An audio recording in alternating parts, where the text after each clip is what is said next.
In today's video, we're going to be talking about how to use control groups to measure just about anything in marketing. Let's dive into it. SaaS CMO Pro.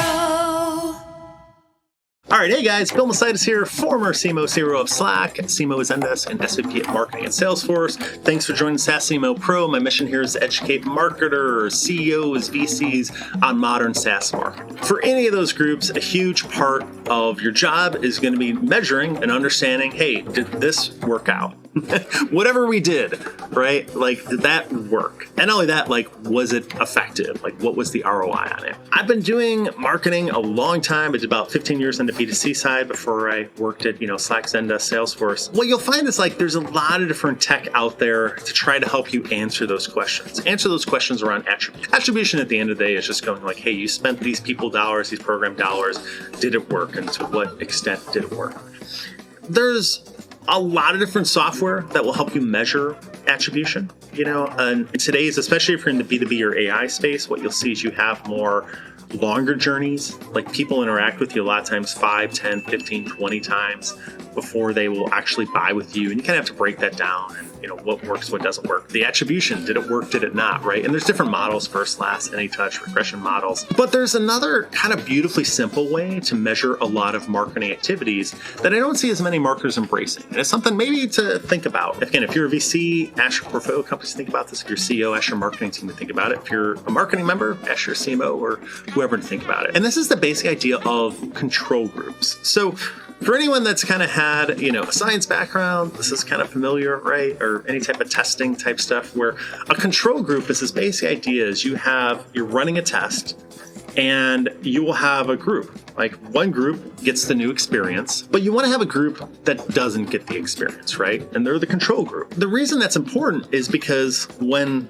at the end of the test, whatever you're testing, you can go back and you go, okay, well, what did the control group, how much did they grow, or their revenue, or their leads, or whatever you're measuring. And then you have the group that you actually ran the test, the new thing that you tried out, to measure against. And it's a really simple concept. And it kind of allows you to do all these different types of tests within the marketing team and to use as a way to kind of give you some really definitive proof if what you did worked. So let's give you some practical examples here.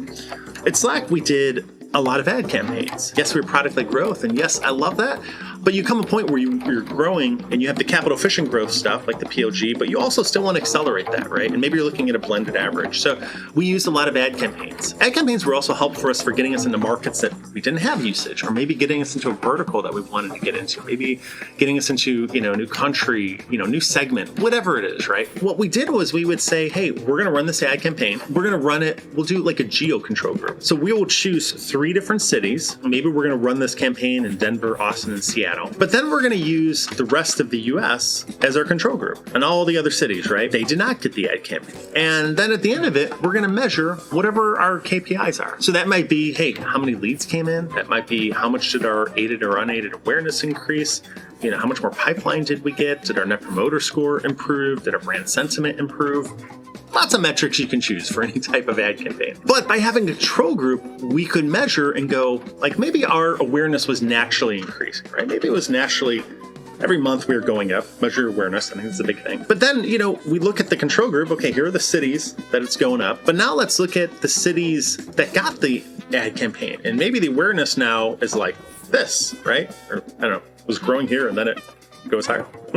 And you measure the delta between the control group and, where you're running this ad campaign. You can see that, right? And what we would find too is a little aside, but a lot of times when we run these ad campaigns, that not only would our brand awareness metrics lift, but a lot of our funnel metrics lifted too, right? We're getting more people signing up and using the product more.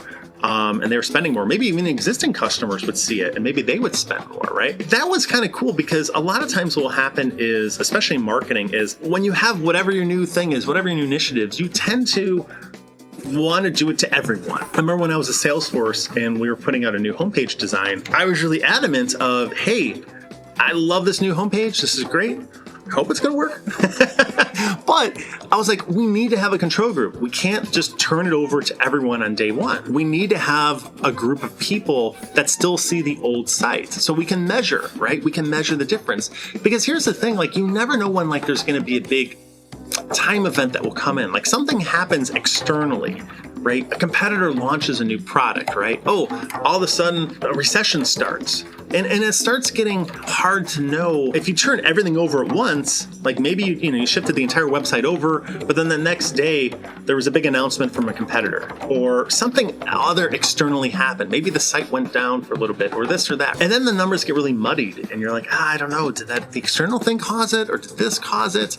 Or we launched a new product right at the same time that we did the new website. Like that helped, was that causing it or was it really like all the changes we made on the website, like reducing CTAs or this new design, this new video we put out, whatever it was. That's really important. The other thing too is that a lot of times you'll do too many things at once. Like in that example, you will change 11 different things and it's hard. You want to be able to isolate these things. You want to be able to just say, hey, we made one change. We have a control group, right? We're going to measure and see if that had made an impact, right? So you could test on things like the website, so things like the ad campaigns I just talked about. The ad campaigns, like, by the way, you could keep taking that further. So eventually what we did is we said, hey, okay, we see that there's an improvement in these cities. Now we're going to do it for an entire region, maybe like Western US, and then you have Eastern US as a control group. Or maybe you just say, hey, we're going to run to all of US, which we did at one point. We ran a national campaign, but then we had rest of the world was our control group. All these other countries that we weren't running this campaign in were our control group. So you can do that. And the other cool thing you can do is, like, again, I love this in marketing, but like my role at Slack is I was managing marketing, sales, success, and support. A lot of times, like, people will have questions on those types of activity. Maybe you're doing, customer success, and some people like believe in customer success. Some people don't believe in it, right? So, okay, have a control group. Maybe you're not doing customer success and you want to start rolling it out. Okay, have a control group of companies that don't get any customer success assigned to them.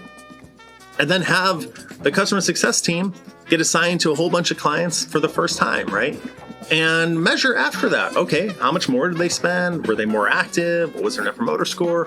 Whatever your key metrics are, right? You can do this a lot of times with sales, right? A lot of times there's discussions, especially in PLG companies, for like lower segments with sales really selling or really just harvesting interest that was coming their way anyway. Well, all right, control group go through the product normally and do their normal high volume buying through the self-service, and then have another one that sales is assigned to, right? You can see. And that's kind of the really powerful thing about these control groups is that you can measure a lot of stuff and it's free. It's not like you're going out there, we need to spend 6 figures on some crazy attribution tech, which again, has its place and I am a fan of, but a lot of times you can just use these control groups to better understand all the different elements of your go-to-market motion.